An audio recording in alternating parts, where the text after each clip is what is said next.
सम्मानीय पंडाल में बैठे मेरे बुजुर्ग, नौजवान भाई, मेरी माता बहनाएं, माननीय पंच कमेटी, विद्वानों, संगीत एक तपस्या है जो ऋषिराज नारद ने जानी। संगीत मीराबाई ने जाना।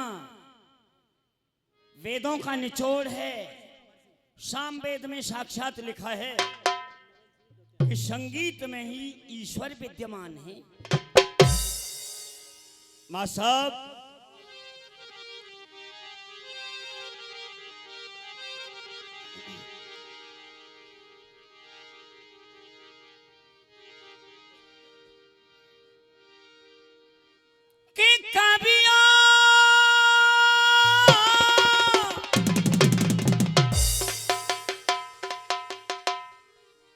कवियों की जिब्या पे घर काव्य की मशीन होती तो प्रभु के गुणानुवाद खोज खोज लावते। ढोलक के बजैयन के घर चार हाथ होते सही, ढोलक और चिमटा एक साथ में बजावते।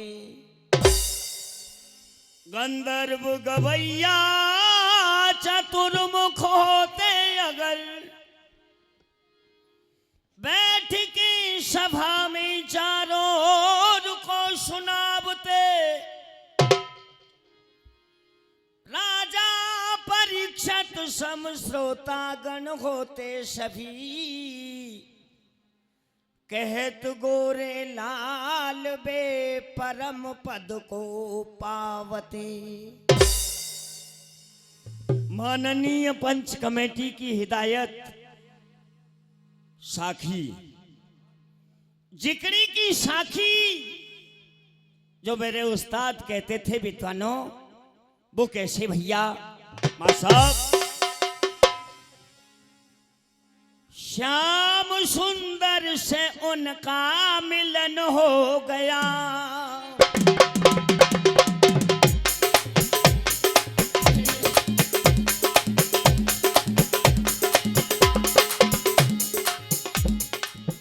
जिस आत्मा का मेल भगवान से हो गया वो मृत्यु और जन्म से पारंगत हो गया। विद्वानों,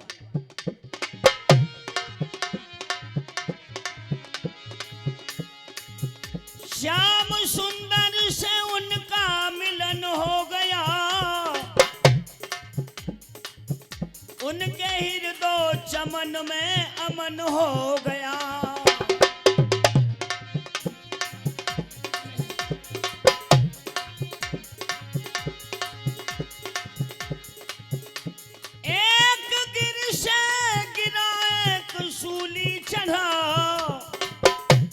भक्त प्रहलाद को पहाड़ से गिराया गया, परंतु आंतरिक भावना भगवान के चरणों में थी। वो कैसे भैया? एक गिर से गिरा, एक सूली चढ़ा, एक बचपन में वन में मगन हो गया।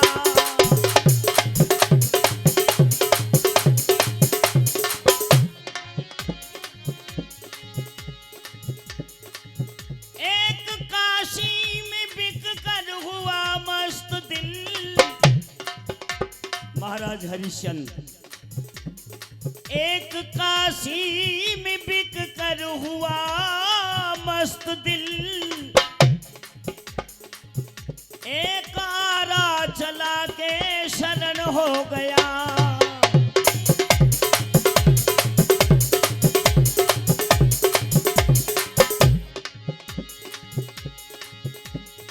एक ने नाम लड़के का जन्नत गया, नाम था बेटे का नारायण। बहुत प्यार करता था। विद्वानों, अब नारायण का जाप बन गया और भवसागर से पार हो गया।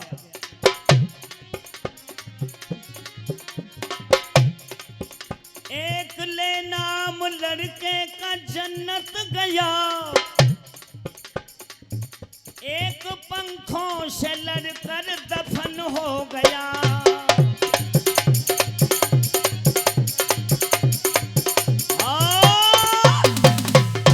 विद्वानों, जिकड़ी विधा हमारे लोक संगीत का एक अंश है। देखिए प्रधान जी, ध्यान वहां लगाएं। पांचों पांडव द्रौपदी सहित बियाबान जंगल में उपवास के वास्ते निकलते हैं। आहा, रथ सरयू नदी के किनारे डाल दिया। भगवत प्रेमियों, सरयू नदी में एक अनुपम पुष्प बहता हुआ आया। द्रौपदी ने देखा, अर्जुन से कहा, धनंजय रथ थमा दो, रथ रोक दो। भीम, इस सुंदर पुष्प को इस नदी से निकाल के लाओ। विद्वानों, द्रौपदी के आदेशानुसार भीम उस पुष्प को निकाल के लाते हैं। नदी के मध्य से द्रौपदी के कर कमलों में दे दिया। द्रौपदी सुंदर फूल को देख रही है और अपने पांचों पतियों से कहने लगी। प्रधान जी, कैसे कहा?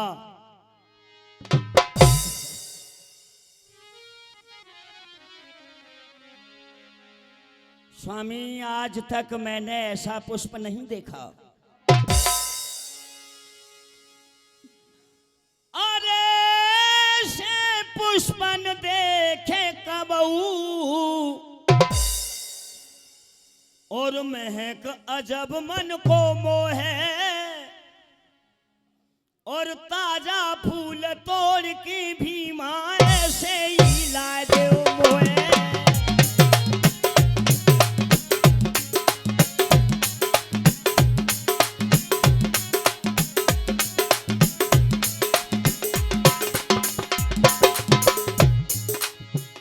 महाबली भीम, मैं तुम्हें बलवान तब समझूंगी।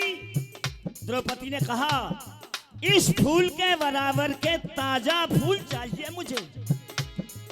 आहा, बंधुओं, आगे महाभारत जैसा पुराण क्या गवाही दे रहा है प्रधान जी।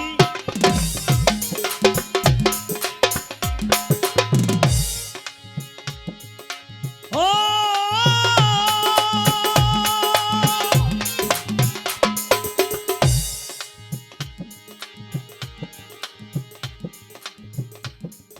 कहां से लाऊं शैलेंद्री, न जाने इस दरियाब में ये फूल कहां से बहकर आया। परंतु उपदेश में क्या बताया भैया?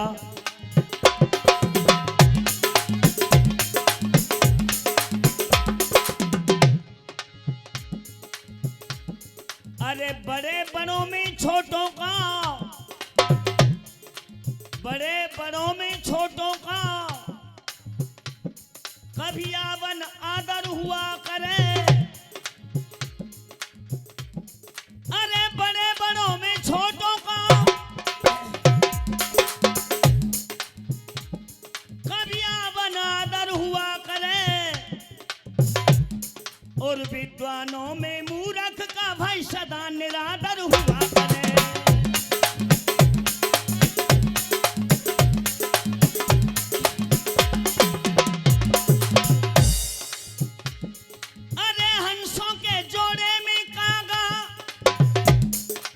कभी लेखनी तोड़ दी, कितना अच्छा लिखा। वो कैसे भैया?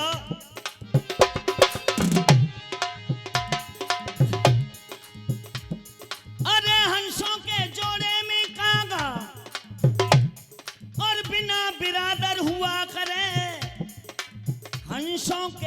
जोड़े में कागा बिना बिरादर हुआ करे, और जितने पैर पसारो भाइयों उतनी चादर हुआ करे।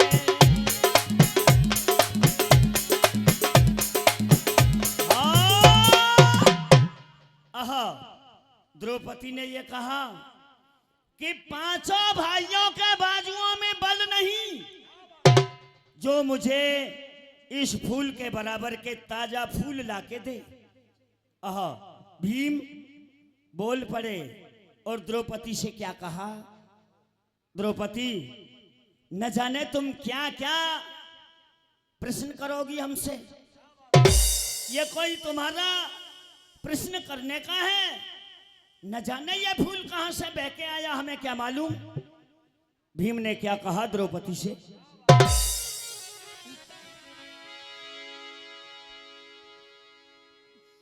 अरे कह रहे हो पवन कुमार द्रौपदी, और नारी ख्याल कर मन में, कोई न फूलन के वृक्ष प्यारी कौन गुलशन में।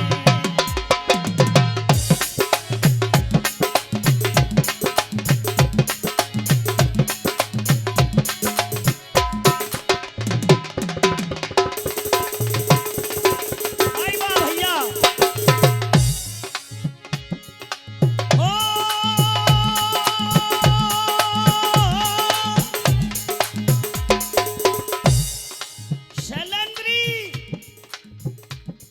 और कह कि तको पग धरूं,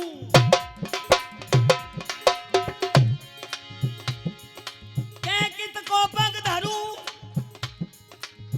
सोचो उनका रूप ते ना बन के, मैं कहते ला दूं फूलरी तोड़ महकन के।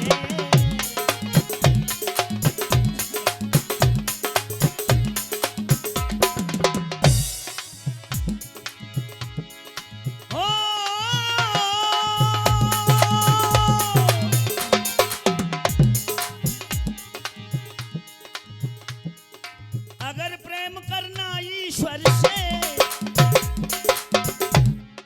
भगवान से मिलना है तो कुछ त्याग करना होगा विद्वानों। वो त्याग कैसा मां साहब,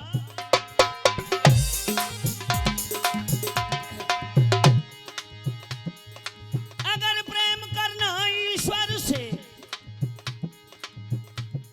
तुम लोभ मोह को त्यागो, और भजन जबई हो गो पंचो मत धन के पीछे भाजो।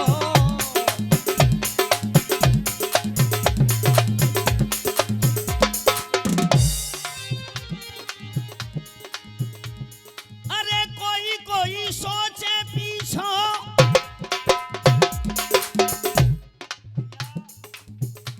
मां साहब कोई कहता है हम सोने के महल बनवाएंगे, कोई कहता है हम बादशाह बन जाएंगे। किसी ने ये न सोचा कि जिंदगी की क्या औकात है, और 4 दिन की चांदनी है फिर अंधेरी रात है। भैया क्या बताया कवि ने,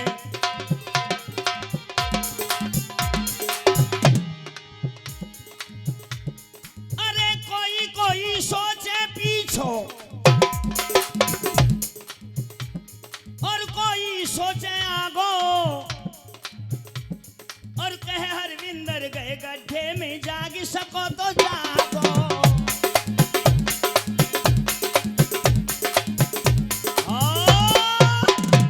द्रौपदी कहने लगी बस इतना सा काम मेरा, इतना सा छोटा काम मेरा, और फूल ताजा मेरे लिए पूजा के लिए नहीं ला सकते आप।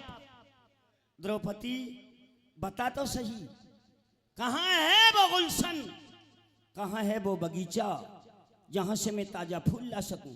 भीम कहने लगे, और मां साहब क्या कहा,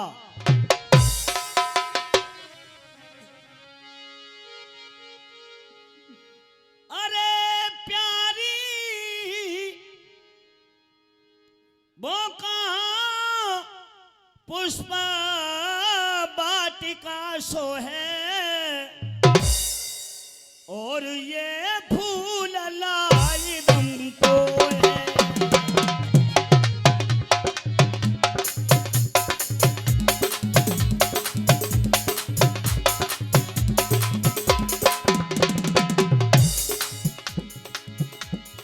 हेरे में जाऊं कौन गुलशन में, प्यारी जाऊं कौन गुलशन में, द्रौपदी गैल नदी के बन में।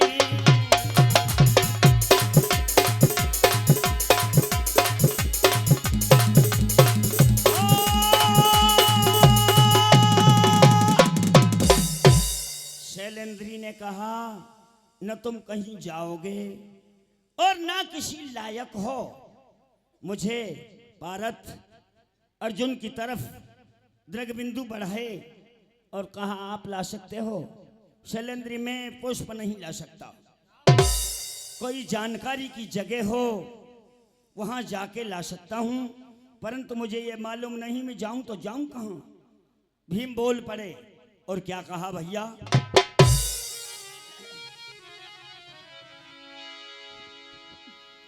अरे ले झुक रही वृक्ष लतन ते देखो वृक्ष, भैया वृक्ष लतन तेरे आपस में फंसिए डार ते डार।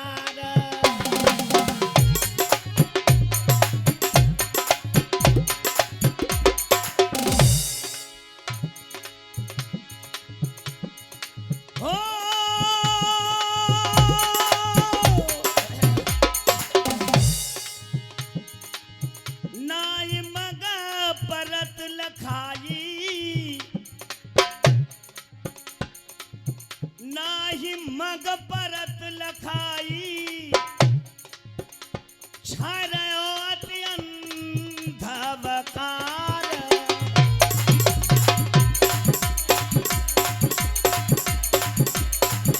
नाई मग परत लखाई, छायो अत्यंत वकार। घनघोर अंधेरा है शैलेंद्री, बहुत बड़ा सघन जंगल है, न जाने कितने जंगल के जानवर नजर आएंगे। फूल लाऊं तो लाऊं कहां से। द्रौपदी ने कहा सुन भीम, क्या बताया भैया। प्रधान जी, कवि ने आगे लेखनी बढ़ाई और उड़ान के माध्यम से भीम को क्या चेतावनी देने लगी। वो द्रौपदी क्या कहने लगी भैया,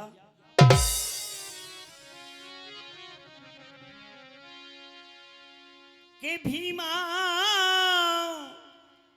मैं जानती ही तो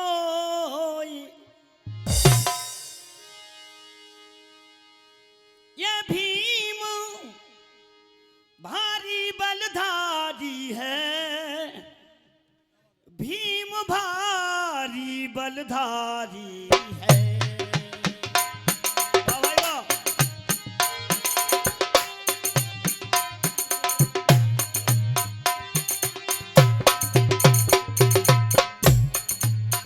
मैं तो भीम तुझे बलवान समझती थी, पर सुन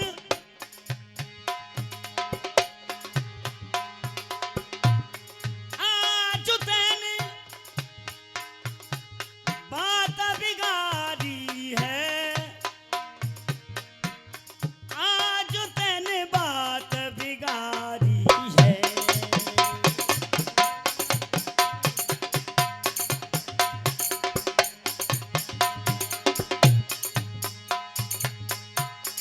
गदा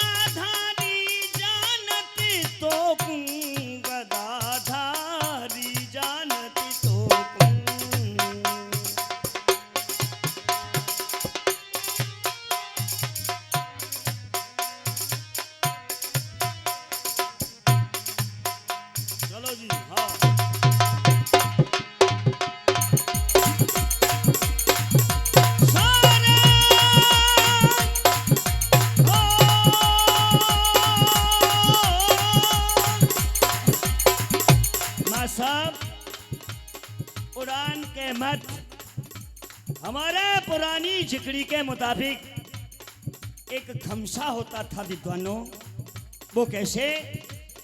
मां साहब,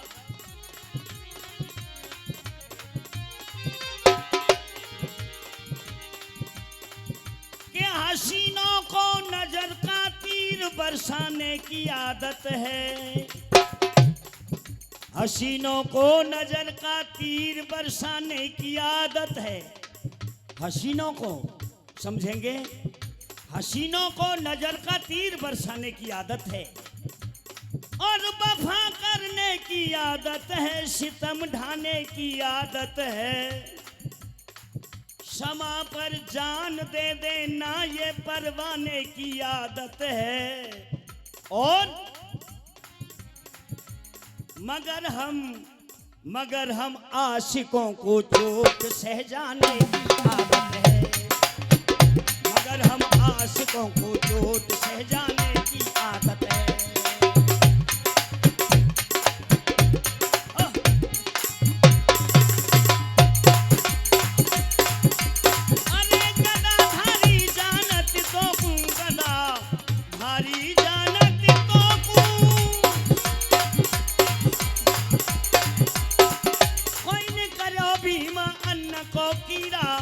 समझ पड़ी मोकूरे।